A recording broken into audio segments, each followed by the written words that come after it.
सभी विद्यार्थियों का एसवी चिल्ड्रन अकेडमी रावला की शिक्षण संस्थान में स्वागत है। जैसा कि आपको लगातार सारे वीडियो प्रोवाइड करवाए जा रहे हैं और बात कर रहे हैं हम कक्षा 7 विषय सामाजिक विज्ञान।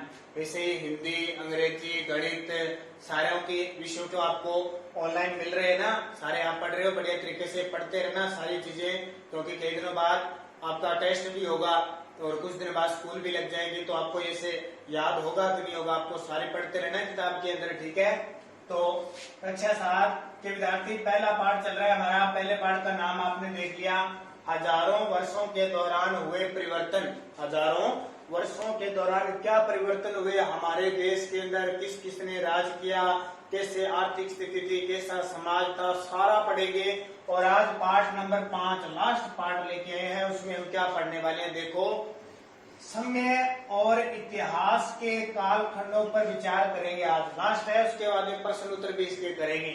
समय और इतिहास के कालखंडों पर विचार करना है, यानी समय इतिहास में समय की गणना होती है। पहले क्या था, 506 ईस्वी में क्या था, 1000 में क्या हुआ, 1500 में क्या हुआ, अब 2020 चल रहा है, 2020 में क्या होगा। तो ऐसे इस कालखंड को बांटा गया है। इतिहासकार कौन होता है, जो इतिहास लिखता है। जैसे भी जहां से उसको सूचना मिली, जैसे रोज अखबार आता है ना, अखबार सीमा संदेश है, दैनिक भास्कर, राजस्थान पत्रिका, उसमें जहां जहां से खबर मिलती है वो खबर लिखते हैं सारी। वैसे इतिहासकार क्या करते थे, घूम फिर के जिस क्षेत्र की खबर लिखनी होती थी, कोई सूचना लिखनी होती, इतिहास, वो लिखते थे, तो उनको क्या कहते थे, इतिहासकार। तो इतिहासकार समय की गणना घंटों दिनों में नहीं करते थे कि कितने घंटे बीत गए, कितने सेकंड बीत गए, कितने दिन बीत गए, नहीं करते थे, बल्कि धार्मिक, आर्थिक, सामाजिक, राजनीतिक विचारों व परिवर्तनों के आधार पर करते थे।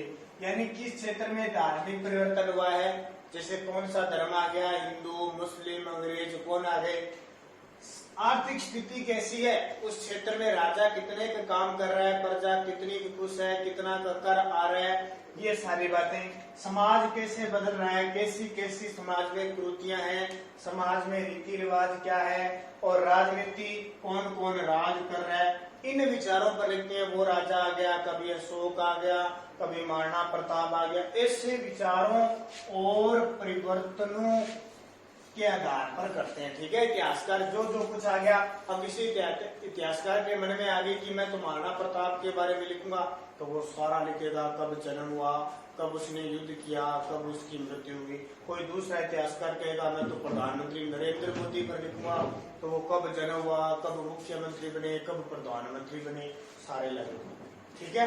तो इससे क्या करते हैं, इतिहासकार इनकी गणना करते हैं। 19वीं सदी में सदी अब कौन सी सदी चल रही है आपको पता है, 21वीं सदी चल रही है, क्योंकि अब 2000 चल रहा है ना, तो 19वीं सदी 1800 कुछ था ना, 1800 कुछ, वो 19वीं सदी होगी। तो सन से एक आगे चलती है। अब 2000 चल रहा है, यानी 2020 चल रहा है ना, तो 21वीं सदी होगी, ठीक है, ऐसे याद रखना है। तो 19वीं सदी में अंग्रेज इतिहासकारों ने भारत के इतिहास को 3 भागों में बांट दिया।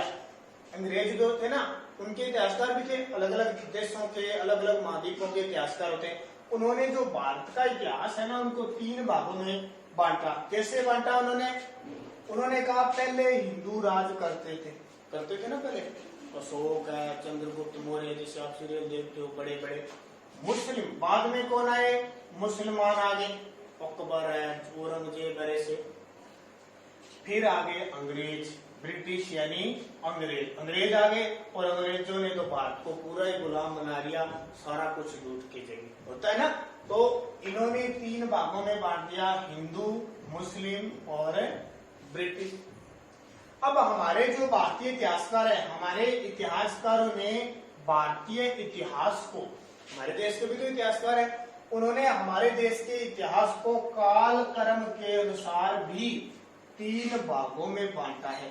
इन्होंने भी 3 भागों में बांटा, इन्होंने भी 3 भाग। अब देखो अंतर, हमारे भारतीय इतिहासकारों ने कैसे बांटा कि पहले प्राचीन समय में कैसे राजा महाराजा थे, कैसे लोग रहते थे, फिर मध्यकाल में राजा महाराजा कैसे आए, लोग कैसे रहने लगे, फिर आधुनिक काल में अंग्रेजों ने हमारे भारत पर कैसे अधिकार किया, कैसे महात्मा गांधी ने आंदोलन चलाए, ये सारे बड़े बड़े, ठीक है, वो आधुनिक काल। तो हमारे इतिहासकारों ने 3 बांटा। इन कालों में हजारों वर्षों में अनेक परिवर्तन। देखो जैसे आधुनिक काल में पहले महात्मा गांधी थे, क्या आज महात्मा गांधी है? नहीं थे ना। पहले प्राचीन समय में अशोक शासक था, बड़े बड़े शासक थे, महात्मा बुद्ध थे, अब नहीं है। मध्य काल में अकबर था, महाराणा प्रताप था, अब है क्या? नहीं है। तो धीरे धीरे परिवर्तन होता गया ना। तो इन हजारों कालों में, हजारों वर्षों में अनेक सामाजिक, जातिगत और धार्मिक राजनीतिक परिवर्तन हुए। तो ये सारा आपका पाठ हो गया। अब इसके प्रश्न देखते हैं हम, प्रश्न कौन कौन से हैं, उनको भी पढ़ना है, ध्यान रखना प्रश्नों को।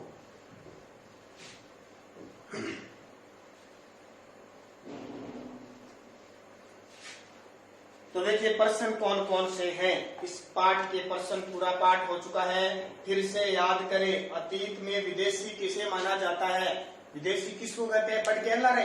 तो पीछे विदेशी किसको कहते हैं? उन लोगों को कहते हैं जो नए क्षेत्र में है, न उनको जाति का पता है, न समाज का पता है, न भाषा का पता है, कुछ भी जानते नहीं है, वो विदेशी है। सन 1700 के बाद काल के संबंध में विलेख नहीं मिलते हैं, सत्य है, नहीं मिलते, गलत बात है। इस काल के दौरान मराठों ने अपने राजनीतिक महत्व की स्थापना की। इस काल के दौरान तो मराठे अभी आने शुरू नहीं हुए थे, ये भी गलत है। कृषि केंद्रित बस्तियों के विस्तार के साथ कभी कभी वनवासी अपनी जमीन से उखाड़ बाहर कर दिए जाते थे। हाँ, ये भी कर दिया जाता था अंग्रेजों, सही है। सुल्तान गयासुद्दीन बलबल असम, मणिपुर और कश्मीर के शासक थे। तो इधर वाले शासक नहीं थे, दिल्ली के थे। रेगिस्तान भरने हैं अभिलेखागारों में रखे जाते थे प्राचीन पुरातत्व स्थल की वस्तुएं। 14वीं सदी का एक इतिहासकार बदायूनी। और इस महाद्वीप में काल में कुछ नई फसलें आई। हाँ, कॉफी, मक्का, ठीक है, चाय, ये सारी नई फसलें आई। इस काल में हुए प्रौद्योगिकी परिवर्तनों की तालिका दे। क्या क्या परिवर्तन आए? जैसे मसाले, मिर्च वगैरह नई आ गई, नए नए हथियार बन गए, अंग्रेजों का आगमन हो गया। इस काल के दौरान कुछ धार्मिक परिवर्तन भी हुए। हाँ, हिंदुओं में अलग परिवर्तन हुए, देवी देवताओं को अलग पूजने लगे, ये सारे के सारे। अब देखो पिछली कई शताब्दियों में हिंदुस्तान शब्द का अर्थ कैसे बदला। पहले हिंदुस्तान में हिंदू रहते थे तो हिंदुस्तान कहते थे, फिर मुसलमान आ गए, फिर अंग्रेज आ गए, सारे सिख आ गए, सब आ गए, तो अब हम कहते हैं सीधा भारत, या अंग्रेजी में क्या कहते हैं? इंडिया। जातियों के मामले में कैसे नियंत्रण किए जाते हैं? तो छुआछूत का विरोध न करना, सब जातियों को एक समान मानना। और सर्व क्षेत्रीय साम्राज्य से आप क्या जानते हैं? तो सारे क्षेत्र का साम्राज्य विस्तार करना, उसका संगठन करना, राजनीतिक विकास करना, वो हो जाता है। ये प्रश्न है, ठीक है, इन प्रश्नों को पढ़ लेना आप, जो मैंने करवाए हैं। तो कल अपने पढ़ेंगे दूसरा पाठ, नए राजा और उनके राज्य।